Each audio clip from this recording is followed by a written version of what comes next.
Like views కోసం చాలా risk చూసాం కానీ మరి ఇలాంటిదైతే అస్సలు చూడలేదండి. ఇప్పుడు మీకు అతడు చేసిన రిస్క్ వీడియో చూపించేస్తా. మీలో ఎవరికన్నా లైక్ వ్యూస్ పిచ్చుంటే ఇలాగే చేస్తారా లేదా చెప్పండి నాకు. ఓసారి చూపించమ్మా, అప్పుడు నేను చేస్తానులే, చెప్పేస్తా. సరే చూపించమంటావా? ఇప్పుడు నీకు చూపించేస్తాను, ఆ తర్వాత మనోళ్ళకి కూడా చూపించేస్తాను, చూడు మరి. హలో హలో అమ్మాయి, నాకు ఇంపార్టెంట్ ఫోన్ వచ్చింది కానీ మళ్ళీ మాట్లాడతా. సరే సరే సరే, మా ఓడు ఓవర్ యాక్షన్ చూసారు కదా, మరి మీరు ఇప్పుడు అసలు ఆ వీడియోలో ఏముందో మీరు చూడండి.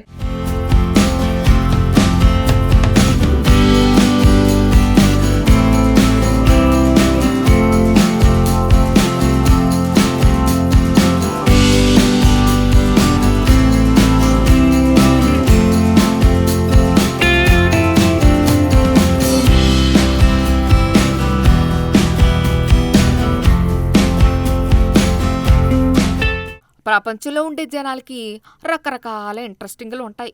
సాహసయాత్రలు చేసేవారుంటారు, కొందరికి ప్రమాదకర విన్యాసాలు చేయటం ఇంట్రెస్టు. కానీ కొన్ని విన్యాసాలు చూసేటప్పుడు సాగైపోతాం, గుండె గొంతులోకి వచ్చేలా అనిపిస్తుంది. అలాంటి ఓ వీడియో సోషల్ మీడియాలో హల్చల్ చేస్తుంది.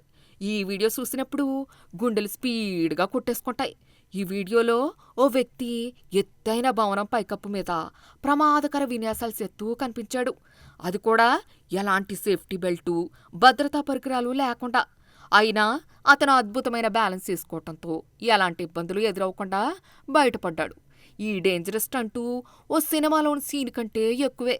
ఓ భవనం పైకప్పు రేలింగ్పై రిలాక్స్డ్గా కూర్చున్న ఓ వ్యక్తి సడన్గా స్టంటు చేయటం మొదలెట్టాడు. అకస్మాత్తుగా అతడు దానిపైకి దొర్లాడు. తర్వాత అతను భవనం అంచుపై ఏలాటానికి ట్రై చేశాడు. అంతేకాదు, అతను ఓవైపు నుండి మరోవైపు దూకి ఏలాడుతూ కనిపించాడు. అది పూర్తయిన తర్వాత మరొక స్టంటు మొదలెట్టాడు. అందులో ఆ వ్యక్తి ఓ భవనం నుంచి మరో భవనంలోకి చాలా ఈజీగా దూకేశాడు. ఇంకా సాకిచ్చేదేంటంటే 2 భవనాల మధ్య దూరం ఏకంగా 2-3 కార్లు ఒకేసారి వెళ్లేంత ఉంటుంది. అంటే ఇలాంటి సాహసం చెయ్యాలంటే ఎంత ధైర్యం ఉండాలి. ఎలాంటి సేఫ్టీ లేకుండా రిస్క్ చేసేశాడు. తన ప్రాణాలను ఏమాత్రం పట్టించుకోకుండా అమాంతం భవనంపై నుంచి దూకేశాడు. ఈ సీన్ చూసిన వాళ్ళకి ఒళ్ళు గగురు పుడుతుంది. మీరు మీ జీవితంతో ఇసుకుపోయి చచ్చిపోవాలనుకుంటే మీరు ఇలాంటి రిస్క్ చేయొచ్చు. అప్పుడు మీరు బతుకుంటే మీరు రికార్డు సృష్టిస్తారు అనే క్యాప్షన్తో ఈ వీడియోని పోస్ట్ చేశారు. దీనిని లక్షల మంది చూశారు. అతను పడుంటే మొత్తం రీల్ విడుదలై ఉండేదని ఒకరో కామెంట్స్ చేశారు.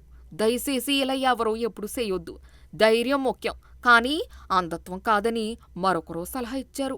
ఇలాంటి చర్యలు రికార్డులని సృష్టించవు, అవి ఇబ్బందులని సృష్టిస్తాయి.